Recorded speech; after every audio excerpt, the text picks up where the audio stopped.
Nyumbani kwa baba mlezi wa marehemu Dennis Busulwa. Tuko na Mheshimiwa Naibu Waziri wa Habari, Utamaduni, Sanaa na Michezo, Mheshimiwa Mwana FA.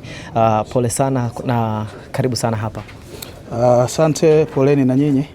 Najua ni msiba mkubwa kwa tasnia ya habari na nawaombea ustahimilivu katika kipindi hiki. Labda ni kwa namna gani ambavyo ulifahamiana na marehemu Sebo? Sebo mimi nimemjua kwenye maisha yangu yote ya ukubwa karibu.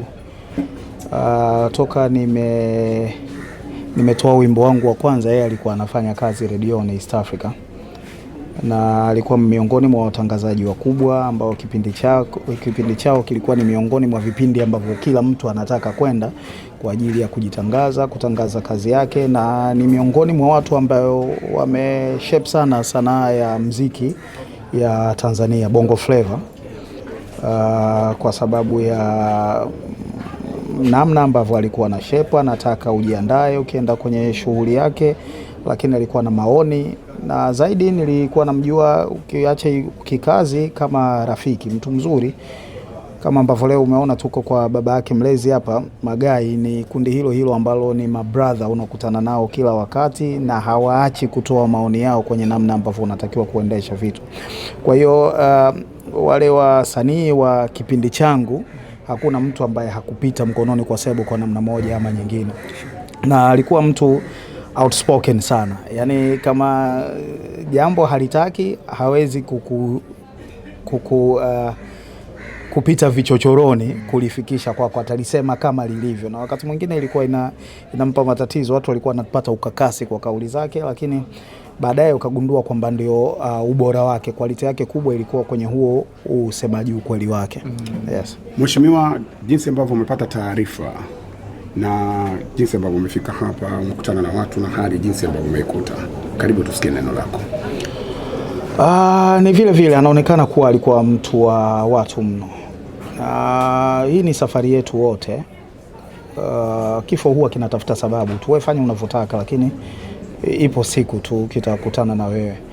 Na yeye cha kwake kimefika, vya kwetu vinatusubiri. Ndio jambo moja la uhakika ambalo ukishazaliwa lazima utakutana nalo, mengine yote yanajadilika, lakini hili la kifo ni lazima. Kwa hiyo cha kwake kimemkuta, na unaweza kuona idadi ya watu walioko hapa, aina ya watu waliokuwa wanafanya nao kazi, aina ya marafiki aliokuwa nao. Watu wengi wamekuja hapa kwa ajili ya kutoa faraja, kuwakimbilia wanafamilia, lakini na kuhakikisha wanampa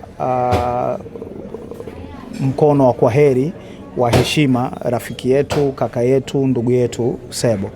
Kwa hivyo hii inakuonyesha tu jambo moja, kwamba wakati unaishi uwe na uhakika kwamba ipo siku utakufa, na hizi ndio kumbukumbu ambazo unataka kuacha. Ukiondoka watu wawe bado umebaki mioyoni mwao. Yeye ni mmoja kati ya watu ambao walikuwa watangazaji wakali sana, wazuri kwenye media, na kuweza kufanya interview nyingi na wasanii wakubwa na kufanikiwa. Wengine walikuwa wakisema na maswali ya papo kwa papo ambayo walikuwa wanatoa watu kwenye njia, lakini alikuwa anaitengeneza sanaa kwa namna yake. Kwako ni kitu gani ambacho unakiacha kama alama ambacho hata watangazaji wa sasa hivi watakuwa wakichukue ili waishi nacho? Hakukuwa na mjadala kwenye vitu ambavyo mnaweza mkajadiliana naye. Yaani ni kwamba kama hiyo uliotangulia kusema na nilitangulia kusema wakati nasema mara ya kwanza hapa, nadhani niliweka kwa maneno mengine.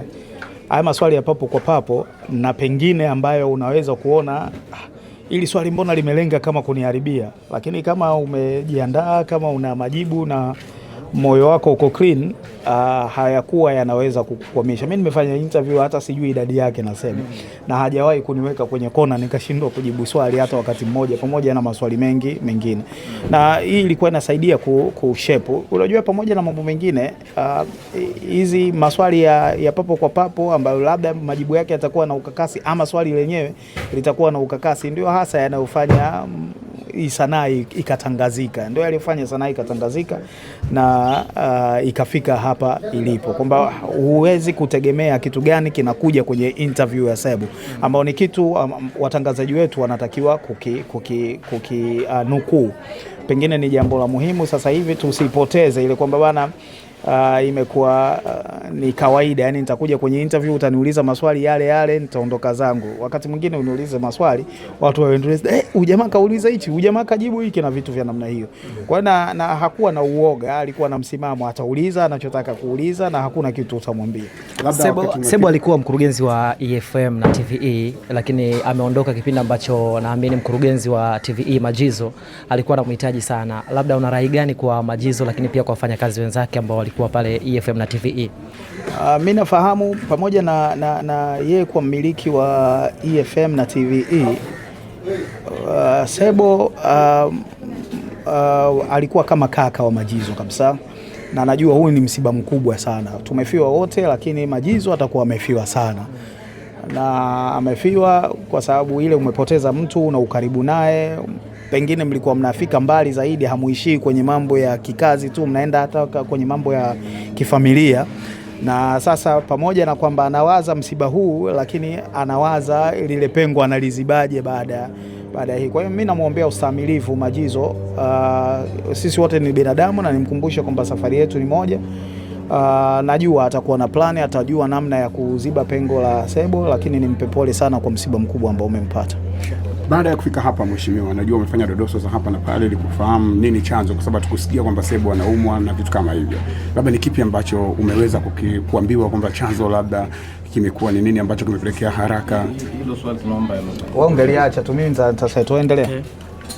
Labda umesikia ni kitu gani ambacho kimesababisha umauti wa Sebo kwa haraka, kwa sababu mashabiki na watu mbalimbali hawakusikia kwamba Sebo anaumwa? Najua ili swali umeniuliza ninatakiwa litolewe ufafanuzi labda na wanafamilia ama watumishi kwenye kada ya afya ambao walimuuguza. Sio la kwangu la kusema, lakini ni kweli nakubaliana na wewe. Sebo hakuumwa kwa muda mrefu, ilikuwa jambo la masaa tu, ugonjwa umempata na Mungu akamchukua. Kwa hivyo naomba swali hili nisilijibu. Wanafamilia watakapokuwa wanatoa taarifa ya msiba huu ama madaktari waliomhudumia katika kipindi cha ugonjwa wake huu wa mwisho, wanaweza wakalitolea ufafanuzi. Neno lako kwa msiba huu mzito ambao umekuta kwenye tasnia? Ni yale. Jambo la msiba halijawahi kuzoeleka. Hata mtu angekuwa anaumwa mwaka mzima, miaka miwili, siku anapodondoka kuna pengo ambalo linakukuta moyoni mwako. Mimi niwakumbushe tu wana tasnia na Watanzania wote ya kwamba hii safari ya kifo ni ya kila mmoja, na kwamba pamoja na mambo mengine yote tunayofanya duniani tujiandae, kwa sababu hili ndio ambalo la uhakika. Unapokuwa umezaliwa ni lazima litakuja kukukuta. Na watakia wanafamilia na wote waliokuwa karibu na Sebo moyo wa ustahimilivu na ujasiri kipindi hiki kigumu, na Mungu awatie nguvu. Pole sana na asante kwa kushiriki pia. Poleni na nyinyi. Asante.